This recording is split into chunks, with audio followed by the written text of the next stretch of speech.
result right now.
Low Earth orbit is between 99 miles and 1,200 miles away.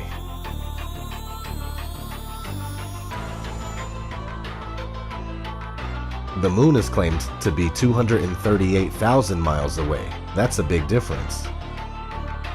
This is the spacecraft that's going to take humans to explore the solar system. It's the next big step for NASA in exploration. Called the Orion Multipurpose Crew Vehicle, or MPCV, this next-generation spacecraft will enable America to explore beyond low Earth orbit. The plan that NASA has is to build a rocket called SLS, which is a heavy lift rocket.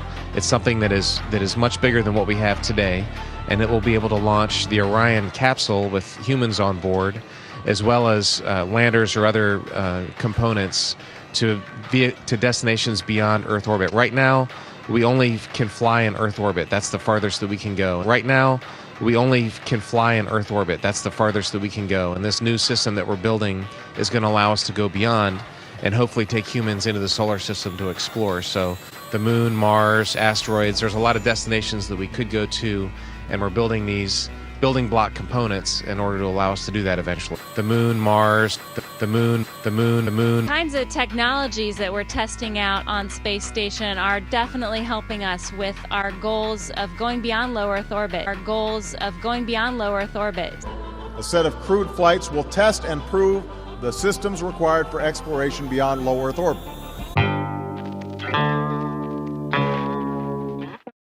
It was all recorded on these telemetry tapes. So where is this hard evidence?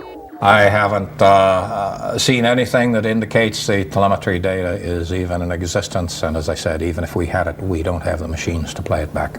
But your own research has shown the telemetry data is missing. That's right.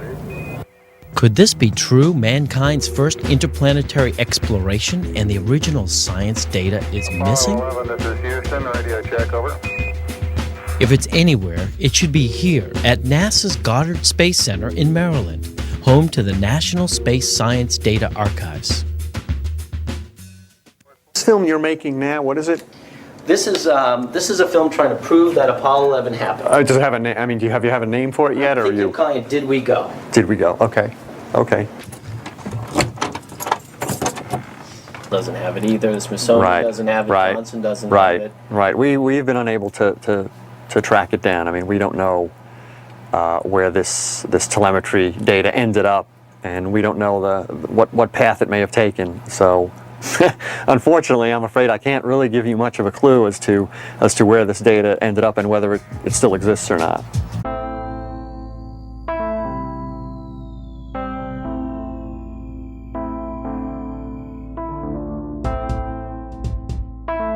Closer look at the supposed two images provided from NASA of Jupiter.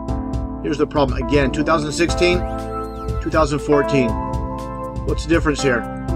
Well, the difference is they added the supposed auroras on the north, and this is nothing but a Christmas tree. Give me a break, take a look here. I mean, all the clouds are in the same exact position. Just the 2016 image is a bit, I would say, darker. It's a bit lighter in 2014. Here's a side-by-side. People can't see what's taking place here with NASA. Nothing more than fakery. I mean, give me a break. This is a complete insult. You have a brain in your head.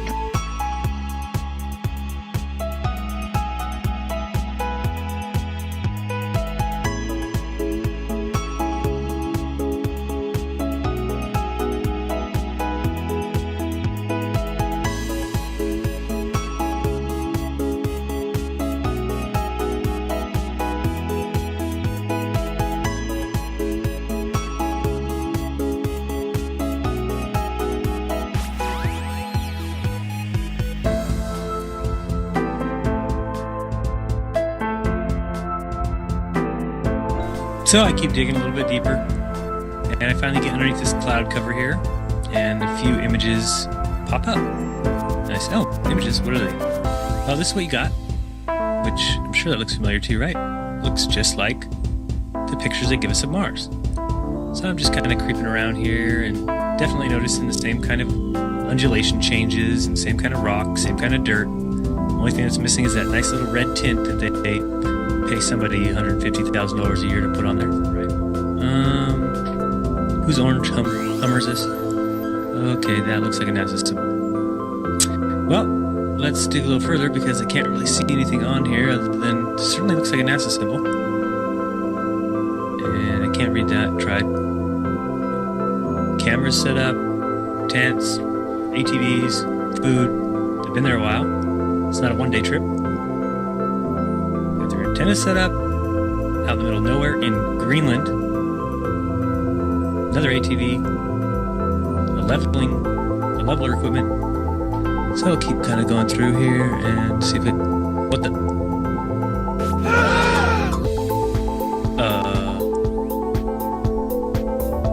Yeah. So I think I found out where Mars is, guys. It's just about 1,000 miles north of me. Not quite the distance that NASA says. But I can't find anybody who's in charge of this. They must be hiding behind these rocks. Oh no, there they are out in front of everybody. Just standing there. Lovely. Cloud number 1, cloud number 2, cloud number 3. This thing's just driving around taking pictures.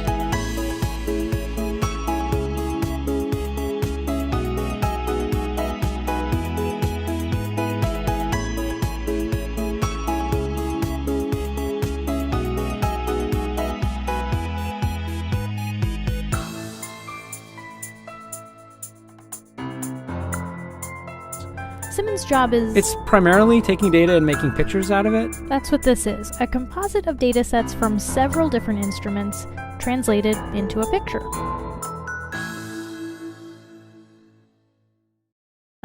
It is photoshopped, but it's has to be. Then there was another layer to sort of simulate the atmosphere. And then there's this little bright spot. It's called the specular highlight. So it's the reflection of sunlight off of water. Those are the pieces, but you can't just slap them all together. It just didn't look realistic. It looks kind of flat, looks kind of flat, looks kind of flat, or the clouds are sort of too see-through. So I just hit Command Z a lot. There's artistry to creating the world.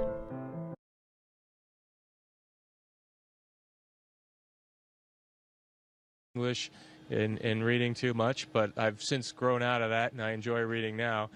And I played a lot of sports.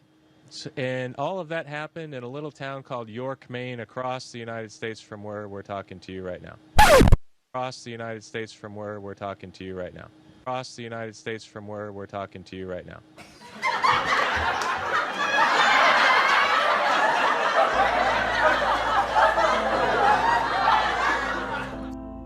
And let's enlist the help of a friend, Paxi. You might know her. Ladies and gentlemen, if you didn't figure out by now, I'm going to be the first man to actually tell you this, that teleportation is officially real. We are live in the ISS, and let's go back and relook at that clip again. You see? Now watch. Oh, wait. See, this, ladies and gentlemen, should let you know that this is only done through the usage of chroma key. This is chroma key technology. This is green screen or blue screen technology. That's what is being utilized here.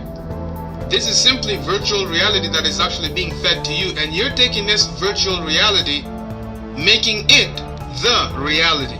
When in fact, all this is simply just virtual CGI, computer generated images. So you decide for yourself.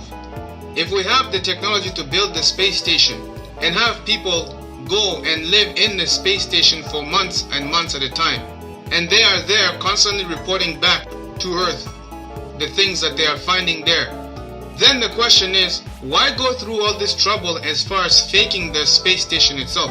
Why go through the trouble of faking these people in space who are supposed to be the astronauts who are in space and have their arms disappear from the screen just like that? Why have that? Why go through all that trouble? So this video is an astronaut explaining the mission. It's not like practice footage or anything. Watch closely. management are Dan sat in the pilot seat during this operation, sort of monitoring the motion of the vehicle, making sure that it was steady and that there were very few vibrations of any sort. This is a picture of the INSAT actually being deployed from the spacecraft. You can see that the deploy went very smoothly. At the moment of... Did you see it? In the background? There was a guy in the background, man. I'm not kidding you. You can't deny that that's someone in the background. There's a guy moving in the background. Here, watch it again. Watch it closely. I looked up, or I tried to look up the size of this rocket. I found this picture. You can see it's massive. So if that rocket is in space and if there's a guy in the background in that footage, that means that there are like giants, like insane big giants floating around in space looking at NASA. That's probably why they don't dare to go back to the moon and why they hide so much stuff.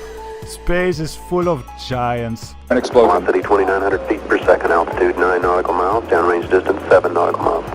This is not standard. This is not something that is planned, of course. I can see a solid rocket booster has broken away from Shuttle Challenger. That's what you're looking at in the middle of your screen. I cannot see the shuttle itself.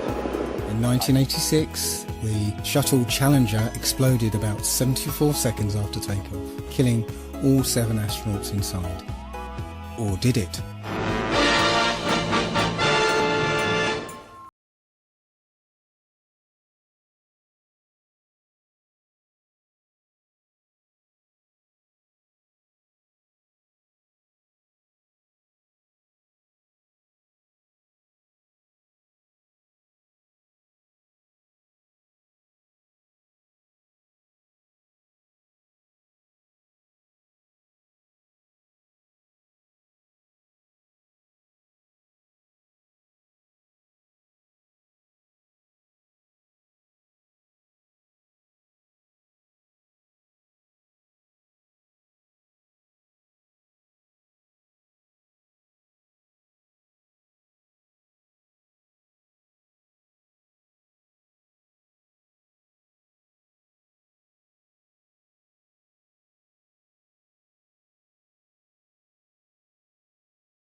Now.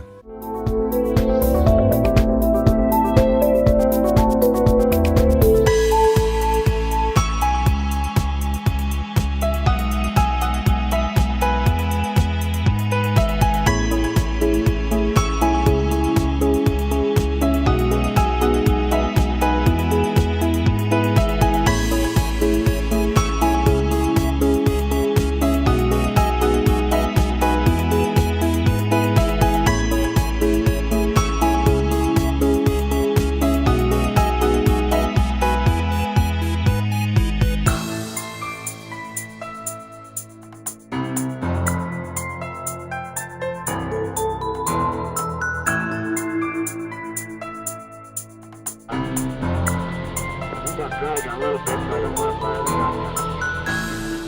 Okay, I'm separated from the spacecraft. Ed White is flying at 17,000 miles per hour, 200 miles above the Earth. Okay, I'm out. If the spacesuit fails, the difference in pressure will kill him instantly. This could be a serious problem because you don't want your stop-motion toy to die in space. As White floats in space, a glove drifts out of the capsule. Oh, so a garden glove floating off makes it real? You're telling me there's an astronaut in space with no glove and a bare hand exposed? And what blew it away? The wind? Today, those pictures are classic. they're still overpowering today to realize, number one, it's been done, and that we did it. It blew me away. How easy it was to deceive everyone. It was quite easy, actually. We all know NASA uses wires, and sometimes we'll catch them like this here. The guy pulled on his wire. However, some days when you're filming live, things just don't work out, and it becomes so blatantly obvious, it's ridiculous.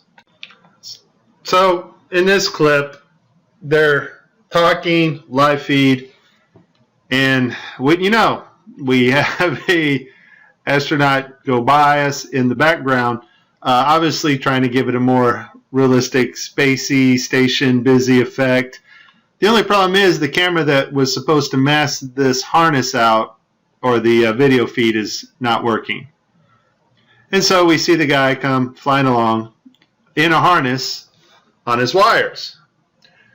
Pretty amazing. But that's not all that goes wrong here.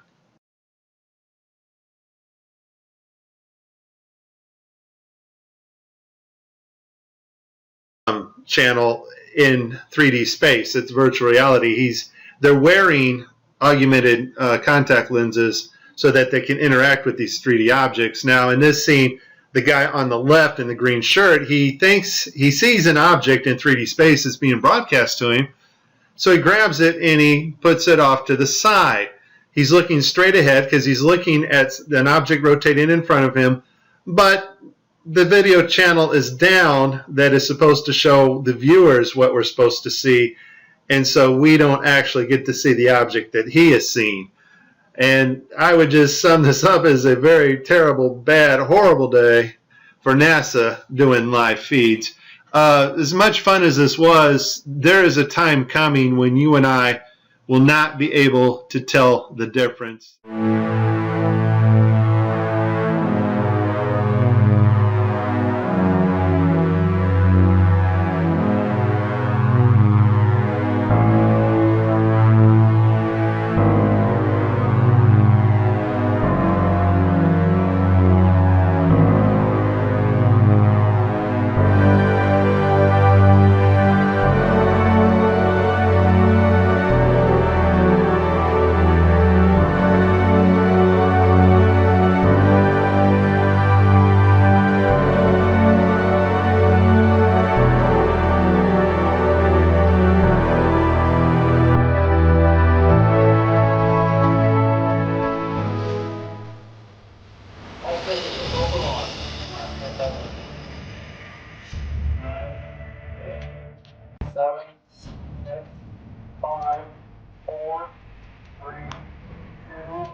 I know what you're thinking. So, NASA is fake, big deal. How does this affect me? Blah, blah, blah. Or you're thinking, no, there's no way my heroes could be lying to me. There's no way that this whole world is in on this big scam. This is just too much. And that's what I would have thought too.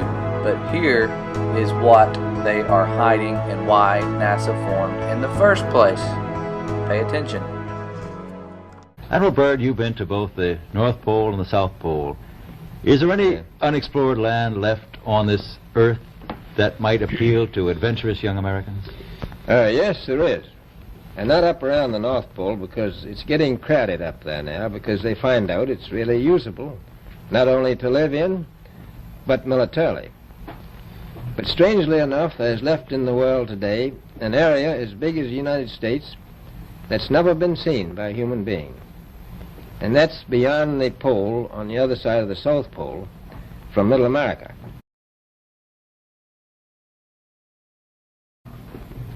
And I think it's quite astonishing that there should be an area as big as that unexplored. That's a tremendous So challenge. there's a lot of adventure left down at the bottom of the world. A number of expeditions that will follow, I think, year after year, at the bottom of the world, because the government has really become interested. I tell you one reason they're interested.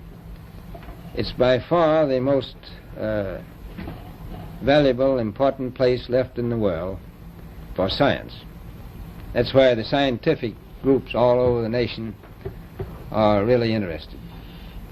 But more important than that, it has to do with the future of the nation, those to come after us, or even during your lifetime. Because it happens to be an untouched reservoir of natural resources.